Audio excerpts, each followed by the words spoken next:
ದೊಡ್ಡ ದೇಶ ಚಿಂದಿ ಚಿತ್ರಾನ್ನ, ಭಾರತದ ಪಕ್ಕದಲ್ಲಿ ಮಹಾಯುದ್ಧ, ಶ್ರೀಮಂತ ದೇಶ ಹೀಗ್ಯಾಕಾಯ್ತು.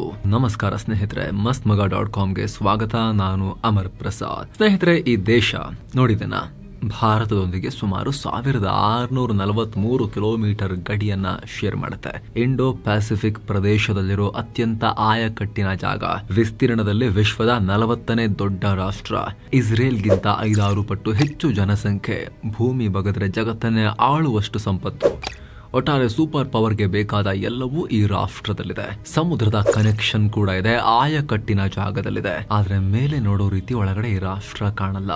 ಹೊರಗಿನಿಂದ ಒಂದು ಸಮೃದ್ಧ ರಾಷ್ಟ್ರದಂತೆ ಕಾಣೋ ಈ ನೆಲ ಒಳಗಡೆ ಪೀಸ್ ಆಗಿ ಹೋಗಿದೆ. ಚಿತ್ರಣದಲ್ಲಿ ಎಷ್ಟು ಕಲರ್ ಇಂಗ್ರೀಡಿಯೆಂಟ್ಸ್ ಕಾಣಿಸ್ತಾವೋ ಅಷ್ಟು ಒಡೆದು ಹೋಗಿದೆ ಈ ರಾಷ್ಟ್ರ. ವಿದ್ಯೆ ಕಲಿಬೇಕಾದವರ ಕೈಯಲ್ಲಿ ಬಂದೂಕು, ಕಾಯಬೇಕಾದವರ ಕೈಯಲ್ಲಿ ಸರ್ಕಾರ, ಗಡಿ ಕಾಯಬೇಕಾದ ಸೇನೆ ಕೈಯಲ್ಲಿ, ಯುವಕರಿಗೆ ಉದ್ಯೋಗ ಇಲ್ಲ, ಜನರಿಗೆ ಅನ್ನ ಇಲ್ಲ. ಹೀಗೆ ಇಡೀ ದೇಶ ತುಂಡಾಗ್ತಾ ಇದೆ. ಆಫ್ರಿಕಾದ ಯಾವುದೋ ಒಂದು ಬಡಿದಾಟದಲ್ಲಿ ವ್ಯಸ್ತವಾಗಿರೋ ರಾಷ್ಟ್ರ ತರ ಆಗೋಗಿದೆ. ಅದಕ್ಕಿಂತಲೂ ಕಡೆಯಾಗಿದೆ ಮಯನ್ಮಾರ್ನ ಕತೆ.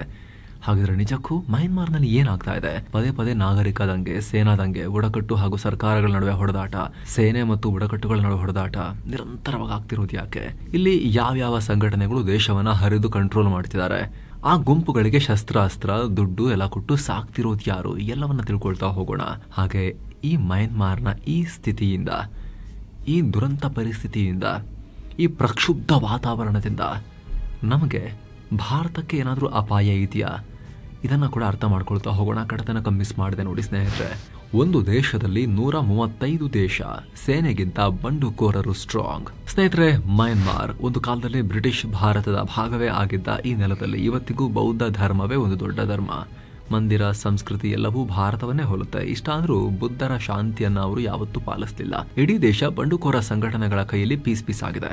ಮಯನ್ಮಾರ್ನಲ್ಲಿ ಒಟ್ಟು 7 ಪ್ರಾಂತ್ಯಗಳು, 7 ರಾಜ್ಯಗಳು ಮತ್ತು ಒಂದು ಕೇಂದ್ರಾಡಳಿತ ಪ್ರದೇಶ ಇದ್ದು ಒಟ್ಟು 15 ಆಡಳಿತ ವಿಭಾಗಗಳನ್ನ ಡಿವೈಡ್ ಮಾಡ್ಕೊಂಡಿದ್ದಾರೆ.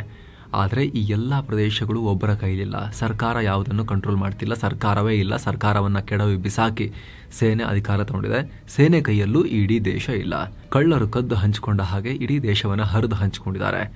ಅಧಿಕೃತವಾಗಿ ಮಯನ್ಮಾರ್ನಲ್ಲಿ ಕನಿಷ್ಠ 135 ಸಶಸ್ತ್ರ ಗುಂಪುಗಳಿವೆ. ಅವರೆಲ್ಲರೂ ತಮ್ಮದೇ ಆದ ಪ್ರತ್ಯೇಕ ಭೂಭಾಗವನ್ನ ಕಂಟ್ರೋಲ್ ಮಾಡ್ತಿದ್ದಾರೆ. ಮಯನ್ಮಾರ್ನಲ್ಲಿ 21% ಭೂಮಿ ಮಾತ್ರ ಸೇನೆ ಕೈಯಲ್ಲಿದೆ. 42% ಭೂಮಿ ಬಂಡುಕೋರರ ಕೈಯಲ್ಲಿದೆ. ಇನ್ನುಳಿದ ಸುಮಾರು 17-20% ಭೂಮಿ ಇದೆಯಲ್ಲ, ಅದು ಯಾರ ಕಂಟ್ರೋಲಲ್ಲಿ ಇದೆ ಅನ್ನೋದು ಇನ್ನೂ ಯಾರಿಗೂ ಕ್ಲಾರಿಟಿ ಇಲ್ಲ. ಯಾಕಂದ್ರೆ ಭಾರಿ ಹೊಡೆದಾಟ ಆಗ್ತಾ ಇದೆ ಕಂಟ್ರೋಲ್ಗೋಸ್ಕರ. ಬಂಡುಕೋರರಲ್ಲಿ 8 ಮೇಜರ್ ಗುಂಪುಗಳಿದ್ದು ಅದರಲ್ಲಿ ಹಲವು ಸಬ್ ಗ್ರೂಪ್ಗಳು ಕೂಡ ಇದಾವೆ. ಕಚಿನ್ ಅನ್ನೋ ರಾಜ್ಯವನ್ನ ಕಚಿನ್ ಇಂಡಿಪೆಂಡೆನ್ಸ್ ಆರ್ಮಿ, ಶಾನ್ ರಾಜ್ಯವನ್ನ ಶಾನ್ ಸ್ಟೇಟ್ ಆರ್ಮಿ, ಇದೇ ಶಾನ್ ರಾಜ್ಯದಲ್ಲಿ SSA, RCSS, UWSA ಅನ್ನೋ ಸಂಘಟನೆಗಳು ರೂಲ್ ಮಾಡ್ತಿವೆ. ಹಾಗೆ ಕರೆನ್ ರಾಜ್ಯವನ್ನ ಕರೆನ್ ನ್ಯಾಷನಲ್ ಯೂನಿಯನ್, KNLA ಅನ್ನೋ ಸಂಘಟನೆಗಳು ರೂಲ್ ಮಾಡ್ತಿವೆ. ಇನ್ನು ರಾಖೈನ್ ಸ್ಟೇಟ್ ಬಗ್ಗೆ ನಿಮಗೆ ಗೊತ್ತು, 80% ರಾಖೈನ್ ಸ್ಟೇಟ್ ಅನ್ನ ಅರಕನ್ ಆರ್ಮಿ ಫುಲ್ ಕಂಟ್ರೋಲ್ ಮಾಡ್ತಿದೆ. ಚಿನ್ ರಾಜ್ಯವನ್ನ ಚಿನ್ ಡಿಫೆನ್ಸ್ ಫೋರ್ಸಸ್ ಮತ್ತು ಚಿನ್ ನ್ಯಾಷನಲ್ ಆರ್ಮಿ, ಕಾರೆನ್ನಿ ಅನ್ನೋ ಸ್ಟೇಟ್ ಅನ್ನ Karenni Army, Karenni National Defence Forces, Mon State ಅನ್ನ ನ್ಯೂ ಮೋನ್ ಸ್ಟೇಟ್ ಪಾರ್ಟಿ. ಈ ರೀತಿ ಒಂದೊಂದು ಭಾಗವನ್ನು ಒಬ್ಬರೊಬ್ಬರು ಹರಿದು ಹಂಚಿಕೊಂಡು ರೂಲ್ ಮಾಡ್ತಿದ್ದಾರೆ. ಮನಸ್ಸಿಗೆ ಬಂದ ರೀತಿಯಲ್ಲಿ ಕೈಯಲ್ಲಿ ಶಸ್ತ್ರಾಸ್ತ್ರ ಹಿಡ್ಕೊಂಡು ಕಂಟ್ರೋಲ್ ತಗೊಂಡಿದ್ದಾರೆ. ಸ್ನೇಹಿತರೆ, ಹಾಗೆ ನೋಡಿದ್ರೆ ಮಯನ್ಮಾರ್ನಲ್ಲಿ 1962ರಿಂದ ಇಲ್ಲಿ ತನಕ 53 ವರ್ಷ ಮಿಲಿಟರಿ ರೂಲೇ ಇದೆ. 1962ರಿಂದ 2011 ತನಕ 49 ವರ್ಷ ಕಾಲ ಮಿಲಿಟರಿ ರೂಲೇ ಇತ್ತು. ಅದಾದ್ಮೇಲೆ ಪ್ರಜಾಪ್ರಭುತ್ವ ಚೂರು ಇಣುಕಿದ್ರು ಕೂಡ 2021ರಿಂದ ಮತ್ತೆ ಅಲ್ಲಿ ಮಿಲಿಟರಿ ರೂಲ್ ಶುರುವಾಗಿದೆ. 1948ರಲ್ಲೇ ದೇಶ ಸ್ವಾತಂತ್ರ್ಯ ಪಡ್ಕೊಂಡ್ರು ಕೂಡ ಅಲ್ಲಿನ ಪ್ರಜಾಪ್ರಭುತ್ವ ಗಟ್ಟಿಯಾಗಿ ನಿಲ್ಲೋಕೆ ಆಗ್ಲಿಲ್ಲ. ಇದರ ಪರಿಣಾಮ ಅಲ್ಲಿ ದಂಗೆ, ಬಂಡುಕೋರ ಗುಂಪುಗಳು ಜಾಸ್ತಿ ಆಗ್ಬಿಟ್ಟಿವೆ.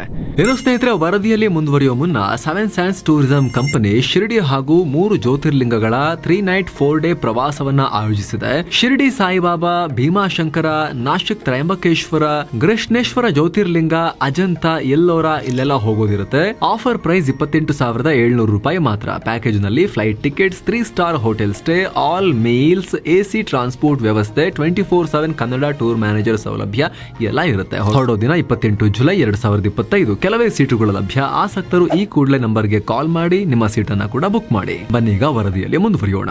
ಅದರಲ್ಲೂ ಸ್ನೇಹಿತರೆ, 2021ರಿಂದ ಇದು ವಿಪರೀತಕ್ಕೆ ಹೋಗಿದೆ. ಮಯನ್ಮಾರ್ನಲ್ಲಿ ಹುಂತಾ ಸರ್ಕಾರ ಅಂದ್ರೆ ಮಿಲಿಟರಿ ಸರ್ಕಾರ ಅಲ್ಲಿನ ಚುನಾಯಿತ ಸರ್ಕಾರವನ್ನ ಕೆಡವಿ ತಾನು ಅಧಿಕಾರವನ್ನು ತಗೊಂಡಿತ್ತು. NLD ಪೊಲಿಟಿಕಲ್ ಪಾರ್ಟಿಯ ಆಂಗ್ ಸ್ಯಾನ್ ಸೂಕಿ ಅವರಿಂದ ಅಧಿಕಾರವನ್ನು ಕಿತ್ಕೊಂಡು ಅಧಿಕಾರ ಚಲಾಯಿಸೋಕೆ ಶುರು ಮಾಡಿತು. ಆಂಗ್ ಸ್ಯಾನ್ ಸೂಕಿ ಸೇರಿ ಸಾಕಷ್ಟು ಜನರನ್ನ ಜೈಲಿಗೆ ಹಾಕ್ತು. ನಂತರ ಈ ಸೇನಾಡಳಿತವನ್ನು ವಿರೋಧಿಸಿ ಮಯನ್ಮಾರ್ನಲ್ಲಿ ಸ್ಪ್ರಿಂಗ್ ರೆವಲ್ಯೂಷನ್ ಹೆಸರಲ್ಲಿ ಭಾರೀ ಪ್ರತಿಭಟನೆ ಆಯಿತು.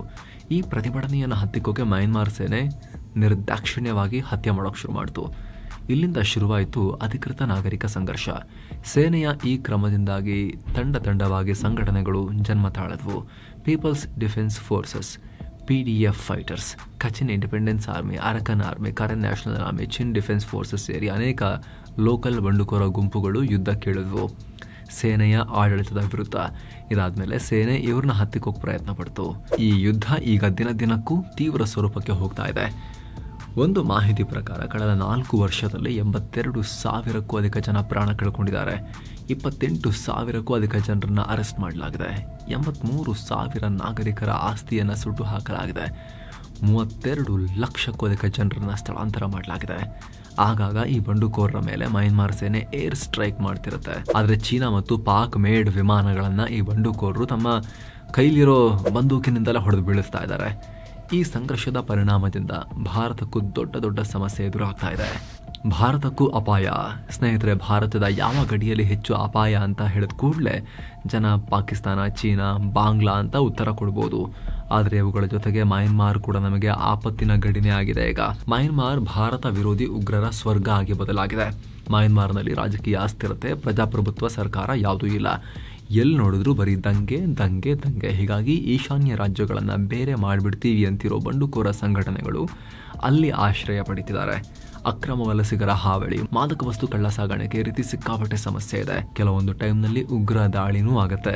ಭಾರತ ವಿರೋಧಿ NSCNK, people's liberation army, ULFA, UNLF ನಂತಹ ಅನೇಕ ರೆಬೆಲ್ ಗುಂಪುಗಳು ಮಯನ್ಮಾರ್ನಲ್ಲಿ ಟ್ರೈನಿಂಗ್ ಕ್ಯಾಂಪ್ ನಡೆಸ್ತಿವೆ. ನಮ್ಮ ಭದ್ರತಾ ಪಡೆಗಳ ಮೇಲೆ ದಾಳಿ ಮಾಡೋಕೆ ಮಯನ್ಮಾರನ್ನ ಲಾಂಚ್ ಪ್ಯಾಡ್ ಆಗಿ ಯೂಸ್ ಮಾಡ್ತಿವೆ.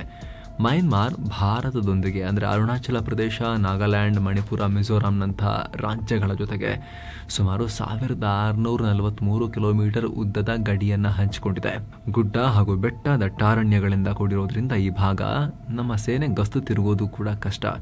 ಇದನ್ನೇ ಉಗ್ರರು ಮೇನ್ ಅಡ್ವಾಂಟೇಜ್ ಆಗಿ ತಗೊಂಡು ಆರಾಮಾಗಿ ಭಾರತಕ್ಕೆ ನುಗ್ಗೋ ಪ್ರಯತ್ನ ಮಾಡ್ತಾರೆ. ಅನೇಕ ಕಡೆ ಯಾವುದೇ ಫೆನ್ಸಿಂಗ್ ಕೂಡ ಇಲ್ಲ. ಈಗ ಬೇಲಿ ಹಾಕೋ ಕೆಲಸ ಶುರುವಾಗಿದೆ, ಬಟ್ ಎಲ್ಲ ಕಡೆ ಕರೆಕ್ಟ್ ಆಗಿಲ್ಲ. ಅಲ್ಲದೆ ಗಡಿ ಆಚೆ ಕೂಡ ಕುಕಿ, ನಾಗಾ, ಚಿನ್, ಮಿಜೋ ಅನ್ನೋ ಗುಂಪುಗಳು ಆ ಕಡೆಗೂ ಹರಡ್ಕೊಂಡಿವೆ. ಭಾರತ ಮತ್ತು ಮಯನ್ಮಾರ್ನಲ್ಲಿ 2 ಕಡೆ ಜೀವನ ನಡೆಸ್ತಾರೆ. ಹೀಗಾಗಿ ಯಾರು ಬರ್ತಾರೆ, ಯಾರು ಹೋಗ್ತಾರೆ, ಯಾರು ನಮ್ಮವರು, ಯಾರು ಆ ಕಡೆಯಿಂದ ಬಂದವರು ಪತ್ತೆ ಹಚ್ಚೋದು ಬಹಳ ಕಷ್ಟ. ಅಲ್ಲಿ ಒಂದು ಅಧಿಕೃತ ಸೇನೆ ಮತ್ತು ಸರ್ಕಾರ ಇದ್ರೆ ಉಗ್ರರನ್ನ ಹಿಡಿದು ಜೈಲಿಗಾದರೂ ಹಾಕ್ಬೋದು. ಆದರೆ ಮಯನ್ಮಾರ್ನಲ್ಲಿ ಆ ಆಪ್ಷನ್ನೇ ಇಲ್ವಲ್ಲ. ಯಾರು ಉಗ್ರರು, ಯಾರು ಜನಾಂಗೀಯ ಸಂಘಟನೆಯವರು, ಯಾರು ಸರ್ಕಾರ, ಯಾರು ಬಂಡುಕೋರರು ಅರ್ಥ ಮಾಡ್ಕೊಳ್ಳೋದೇ ಕಷ್ಟ ಆಗಿದೆ. ಹೀಗಾಗಿ ಇದನ್ನು ಟಾರ್ಗೆಟ್ ಮಾಡಿ ಉಗ್ರರು ಭಾರತ ವಿರೋಧಿ ಚಟುವಟಿಕೆಗಳಿಗೆ ಬಳಸ್ಕೊಳ್ತಾ ಇದ್ದಾರೆ. ಇನ್ನು ಗೊಬ್ಬರ ಚೆಲ್ಲದೆ ಬೆಳೆ ಬರಲ್ಲ ಅನ್ನೋ ಹಾಗೆ ಈ ಸಂಘಟನೆಗಳ ಹಿಂದೆ ಕಾಣದ ಕೈಗಳಿದ್ದಾವೆ.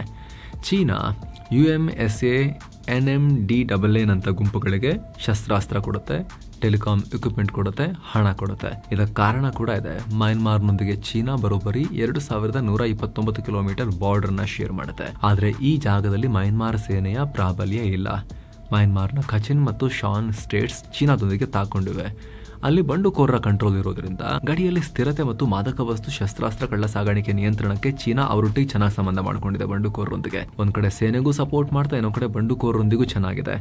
ಇನ್ನು ಅರಕನ್ ಆರ್ಮಿಗೆ ಅಮೆರಿಕ, ಬಾಂಗ್ಲಾಗಳು ಬೆಂಬಲ ಕೊಟ್ರೆ ಥೈಲ್ಯಾಂಡ್ ಏನ್ ಮಾಡ್ತಿದೆ ಗೊತ್ತಾ? KNU, KNLA, KNDF ಅನ್ನೋ ಸಂಘಟನೆಗಳಿಗೆ ಅವ್ರು ಸಪೋರ್ಟ್ ಮಾಡ್ತಿದ್ದಾರೆ. ಇನ್ನು ಈ ಕಚಿನ್, ಚಿನ್, ಕರೆನ್, ಶಾನ್ ನಲ್ಲಿರೋ ಜನಾಂಗೀಯ ಸಂಘಟನೆಗಳು ಅಮೆರಿಕ, ಕೆನಡಾ, ಯುರೋಪ್ ರಾಷ್ಟ್ರಗಳಲ್ಲಿ ತಮ್ಮ ಜನಾಂಗವನ್ನ ಹೊಂದಿದ್ದಾರೆ. ಅಲ್ಲಿಂದ ಫಂಡಿಂಗ್ ಮಾಡಿಸ್ಕೊಳ್ತಿದ್ದಾರೆ. ಏಷ್ಯಾದ ಪವರ್ಗೆ ಸಂಘರ್ಷವೇ ಮುಳ್ಳು. ಮಯನ್ಮಾರ್ನಲ್ಲಿ ಎಲ್ಲ ಚೆನ್ನಾಗಿದ್ರೆ ಅದು ಏಷ್ಯಾದ ಇನ್ನೊಂದು ಪವರ್ಫುಲ್ ಕಂಟ್ರಿ ಆಗಿರ್ತಾ ಇತ್ತು, ರೀಜನಲ್ ಪವರ್ ಆಗಿರ್ತಿತ್ತು, ಪ್ರಾದೇಶಿಕವಾಗಿ ಒಂದು ಸ್ಟ್ರಾಂಗ್ ಕಂಟ್ರಿ ಆಗಿರ್ತಿತ್ತು. ಅದಕ್ಕೆ 10 ಕಾರಣ ಕೊಡ್ಬೋದು ಹುಡುಕಿದ್ರೆ. ಮಯನ್ಮಾರ್ ಇಂಡೋ ಪ್ಯಾಸಿಫಿಕ್ ಪ್ರದೇಶದಲ್ಲಿನ ಅತ್ಯಂತ ಆಯಕಟ್ಟಿನ ಜಾಗ. ಸುಮಾರು 5 ರಾಷ್ಟ್ರಗಳೊಂದಿಗೆ ಬಾರ್ಡರ್ ಶೇರ್ ಮಾಡಿಕೊಳ್ಳುತ್ತೆ. ಮಲಕ್ಕಾ ಸ್ಟ್ರೇಟ್ ಹತ್ತಿರದಲ್ಲೇ ಈ ರಾಷ್ಟ್ರ ಚಾಚಿಕೊಂಡಿದೆ. ಮಲಕ್ಕಾ ಸ್ಟ್ರೇಟ್ ಜಾಗತಿಕ ವ್ಯಾಪಾರಕ್ಕೆ ತುಂಬಾ ಮುಖ್ಯ. ಇನ್ನು ಜನಸಂಖ್ಯೆ ವಿಚಾರಕ್ಕೆ ಬಂದ್ರೆ 5.5 ಕೋಟಿ ಜನಸಂಖ್ಯೆ ಇರೋ ರಾಷ್ಟ್ರ. ಹೆಚ್ಚಿನವರು ಯಂಗ್ಸ್ಟರ್ಸ್, ಅಂದ್ರೆ ಆವರೇಜ್ ಏಜ್ 35 ವರ್ಷಕ್ಕಿಂತ ಕೆಳಗೆ ಬರುತ್ತೆ. ಆಯಿಲ್, ಗ್ಯಾಸ್, ಖನಿಜ, ಎಲ್ಲ ರೀತಿಯ ಸಂಪತ್ತಿದೆ. ಅರಣ್ಯ ಪ್ರದೇಶ, ಕೃಷಿ ಭೂಮಿ ಎಲ್ಲ ಸಮೃದ್ಧವಾಗಿದೆ. ಒಂದು ಕಾಲದಲ್ಲಿ ಅಮೆರಿಕ ಮತ್ತು ಚೀನಾ ನಂತರ ವಿಶ್ವಕ್ಕೆ ರೇರ್ ಅರ್ತ್ ಮೆಟಲ್ಸ್ ಅನ್ನ ರಫ್ತು ಮಾಡೋ 3ನೇ ಅತಿ ದೊಡ್ಡ ರಾಷ್ಟ್ರ ಕೂಡ ಆಗಿತ್ತು. ಈ ರೇರ್ ಅರ್ತ್ ಮೆಟಲ್ಸ್ ವಿಚಾರದಿಂದಲೇ ಇಲ್ಲಿ ಅನೇಕ ವಿದೇಶಿ ಹೂಡಿಕೆಗಳು ಕೂಡ ಹರಿದು ಬರ್ತಾ ಇದ್ವು. ಸ್ಕೂಲ್, ಹೆಲ್ತ್ ಸೆಕ್ಟರ್, ಇನೋವೇಷನ್ ಅಲ್ಲೂ ಕೂಡ ಹೂಡಿಕೆ ಬಂತು. ಆದರೆ 2021 ನಂತರ ಈ ಸಂಪತ್ತೆಲ್ಲ ಬಂಡುಕೋರ ಸಂಘಟನೆಗಳ ಕೈ ಸೇರಿದೆ. ಅಷ್ಟು ಮಾತ್ರ ಅಲ್ಲ, ಮಯನ್ಮಾರ್ ಒಂದು ಸಾಂಸ್ಕೃತಿಕವಾಗಿ ಒಳ್ಳೆ ಪರಂಪರೆ ಹೊಂದಿರೋ ರಾಷ್ಟ್ರ, ಬೌದ್ಧ ಪರಂಪರೆ ಇರೋ ರಾಷ್ಟ್ರ. ಅನೇಕ ಐತಿಹಾಸಿಕ ದೇವಸ್ಥಾನಗಳು ಕೂಡ ಇವೆ. ಪ್ರವಾಸೋದ್ಯಮಕ್ಕೆ ಬ್ಯೂಟಿಫುಲ್ ಪ್ಲೇಸ್. ಇಷ್ಟಾದರೂ ಇಲ್ಲಿ ಸಂಘರ್ಷ ಏನು ನಡೀತಾ ಇದೆ, ಯಾರು ಹೋಗೋಕೆ ಇಷ್ಟಪಡ್ತಿಲ್ಲ ಇದರಿಂದಾಗಿ. ಹಾಗಂತ ಸಂಪತ್ತೆಲ್ಲ ಹಾಗೇ ಇದೆ, ಮುಂದೆ ಯಾವ ಥರ ಯೂಸ್ ಆಗುತ್ತೆ ಅಂತ ಅನ್ಕೋಬೇಡಿ. ಚೀನಾ ಇದನ್ನೆಲ್ಲ ಕಮ್ಮಿ ದುಡ್ಡಿಗೆ ಕೊಳ್ಳೆ ಹೊಡಿತಾ ಇದೆ. ಮಯನ್ಮಾರ್ನಲ್ಲಿ ಡೈಸ್ಪೋರಿಸಮ್, ಟರ್ಬಿಯಂ ಈ ರೀತಿ ರೇರ್ ಅರ್ತ್ ಎಲಿಮೆಂಟ್ಗಳು ತುಂಬಾ ಚೆನ್ನಾಗಿ ಸಿಗ್ತಾ ಇದಾವೆ. ಈ ಎಲಿಮೆಂಟ್ಗಳನ್ನ ರಕ್ಷಣಾ ವಲಯ, ಏರೋಸ್ಪೇಸ್, ರಿನ್ಯೂವಬಲ್ ಸೆಕ್ಟರ್ಗಳಲ್ಲಿ ಯೂಸ್ ಮಾಡಲಾಗುತ್ತೆ. ಇದನ್ನೆಲ್ಲ ಚೀನಾ ಅಕ್ರಮವಾಗಿ ಹೊತ್ಕೊಂಡು ಹೋಗ್ತಾ ಇದೆ. ಚೀನಾ ಬಂಡುಕೋರೊಂದಿಗೆ ಡೀಲ್ ಮಾಡ್ಕೊಂಡಿದೆ. ಚೀನಾ ಬೆಂಬಲಿತ ಕಂಪನಿಗಳು ಇಲ್ಲಿ ಬೀಡ್ಬಿಟ್ಟು ತೋಡ್ ತಗೊಂಡು ಹೋಗ್ತಿದ್ದಾರೆ ತುಂಬಾ ಚೀಪ್ ರೇಟ್ಗೆ.